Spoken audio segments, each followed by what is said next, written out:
Good morning, class. How are you today? Good? Tired? Exhausted? Come on now. Don't be look so pale, so unmotivated, unenergetic. You are still so young. You have a lot of energy in your body. Let's take a look at the attendance list first. I will see who is absent today.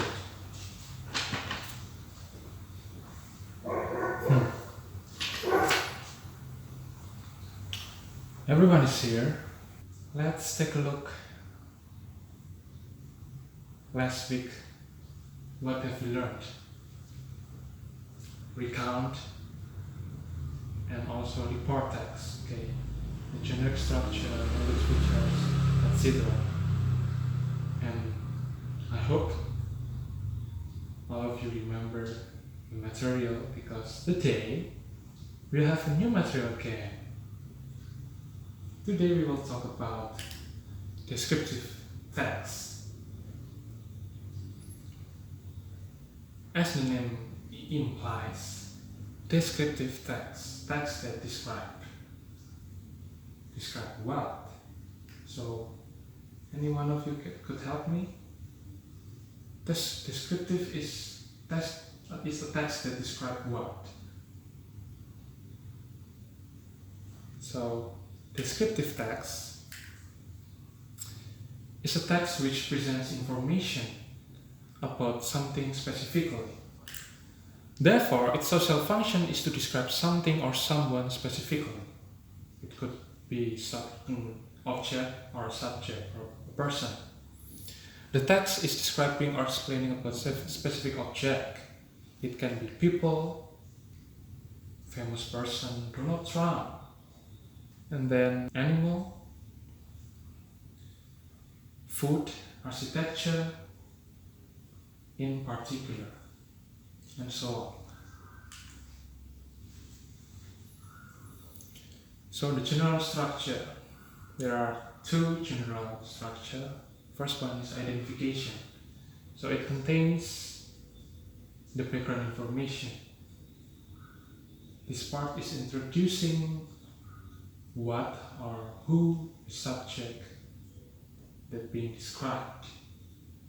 It also contains general classification.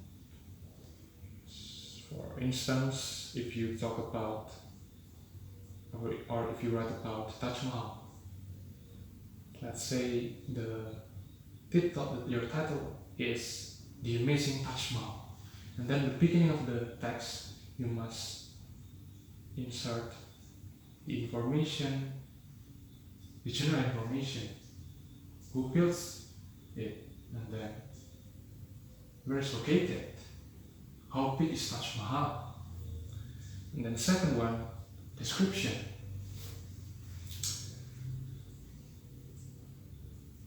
It can be divided into two subcategories: physical description and non-physical description. Okay. In physical description, we can see through those things. For example, appearances, physical features, height, and then non-physical description. As the name suggests, it is non-physical. You can touch it, but you can feel it. For example, personalities, character, attitude, the way you talk, gesture, and so forth. And then come into the characteristics.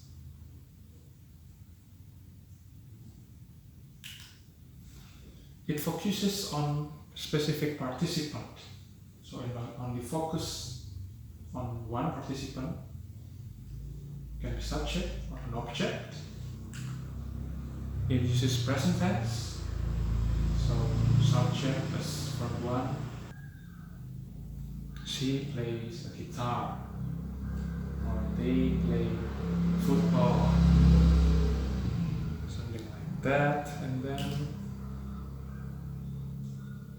action and linking verbs. It contains of action and linking verbs.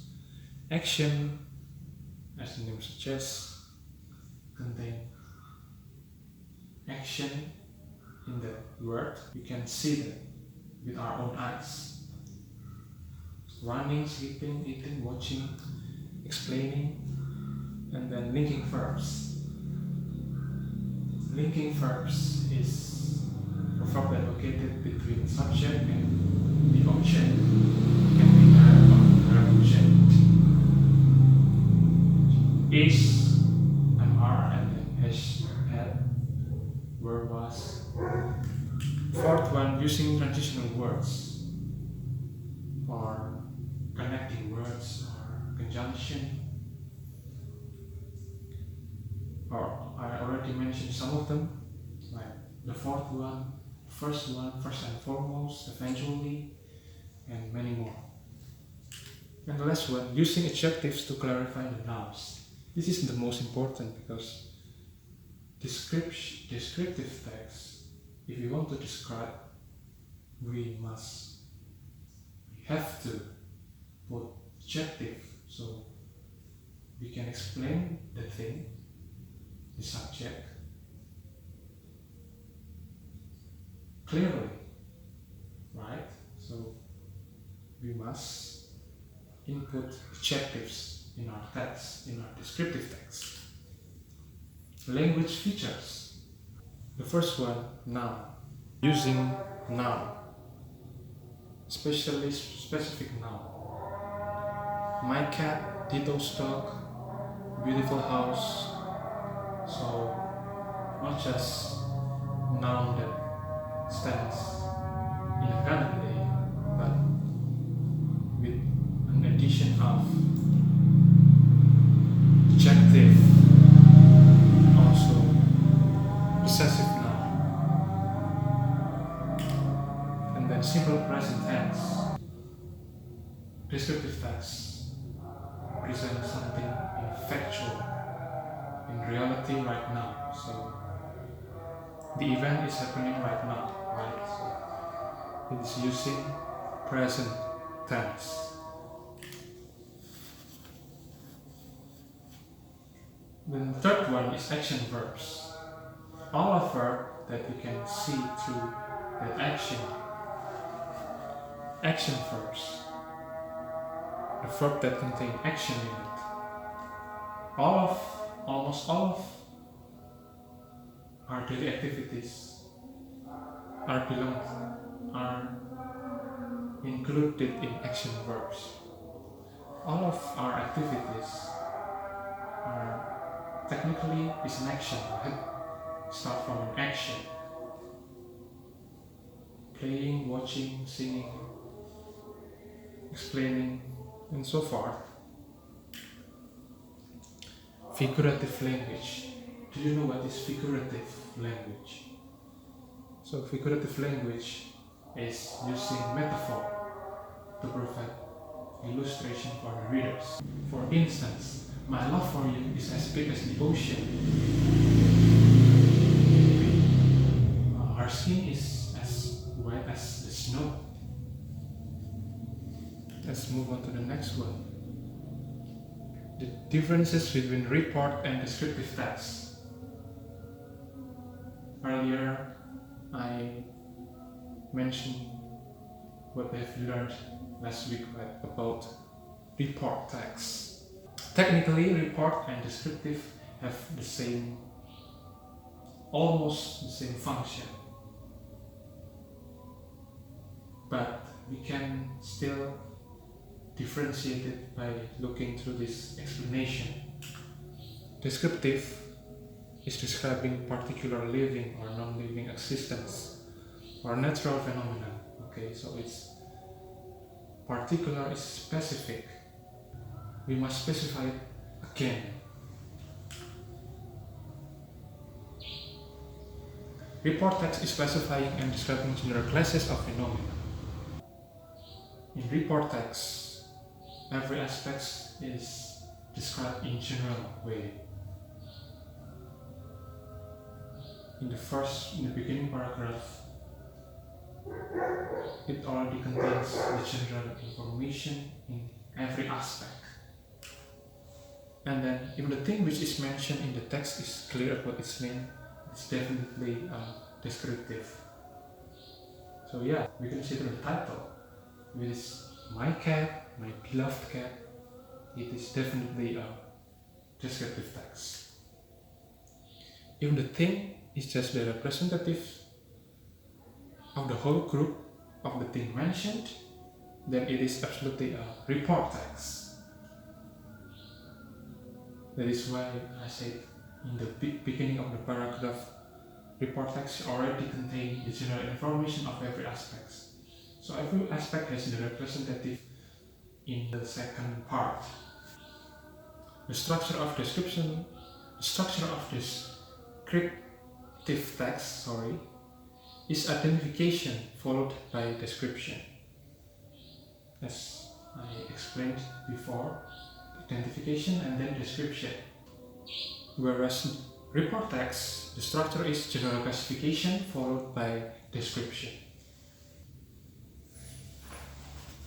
This is a list of adjectives that you can use when you want to make descriptive text.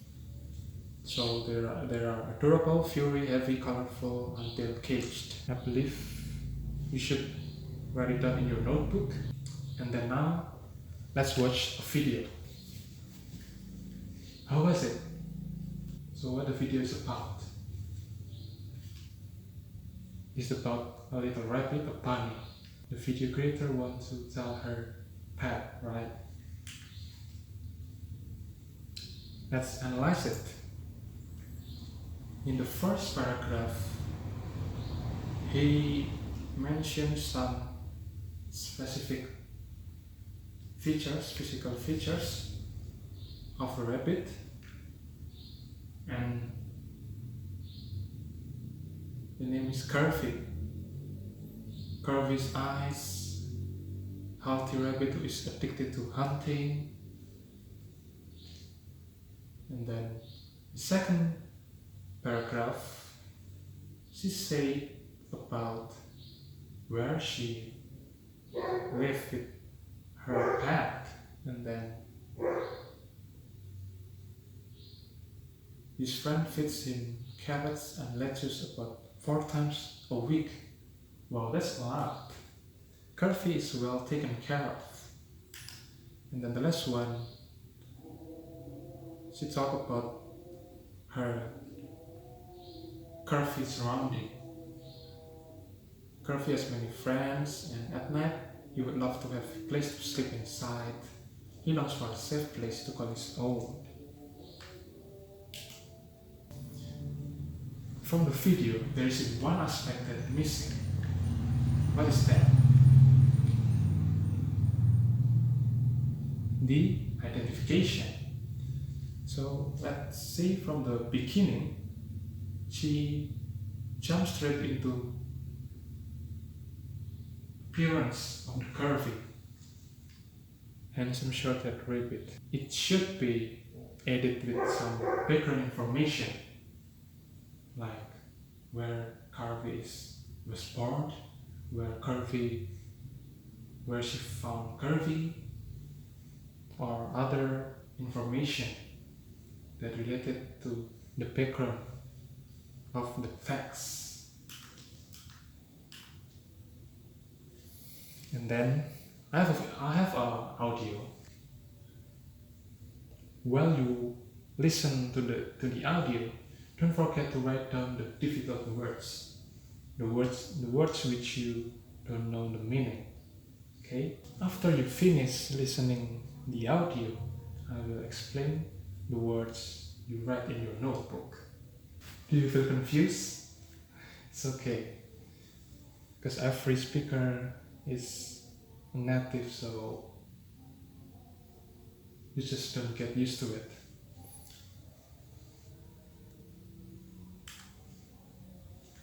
So I'll already write some of words. That cute. That cute is like very, very cute person, cute animal, amazingly cute animal. It is the cutest animal that I have ever seen. It's like, this cat is that cute. It's very cute. Second one, relate to. Relate to is like, you can reflect your pet's attitude, your pet's behavior, your pet's habits. You can reflect it with your own behavior. You can see yourself through that animal. I can relate to her action. For instance, suits me have a similar with, it's appropriate with me, fits with me. So suits me have the same meaning with fits with me, appropriate with me. Technically, suits me is like suitable with how I look, my lifestyle. And then native. Native is indigenous. Native person means that that person is born and live in that area, and as a result, she can speak fluently with the dialect. Easy to look after. Same with easy to take care, easy to treat. Look after is the same with treat. Well, of course, there will be a sample. I actually have a handout. In this handout, there will be a picture of an animal. You must describe it with your own words, and you must input minimal 3 adjectives in your description. You can work in pairs or individually. You may choose whatever you want. But if you work individually, you must input 6 adjectives in your work. But if you work with your peers, you can just put it 3 adjectives and your friend also 3 adjectives. So if it total will be 6. Okay? And then this is the most interesting one. After you finish the test, come forward and present your work in front of everyone. Yay! Okay. From here, is anyone want to ask questions? Okay, let's continue.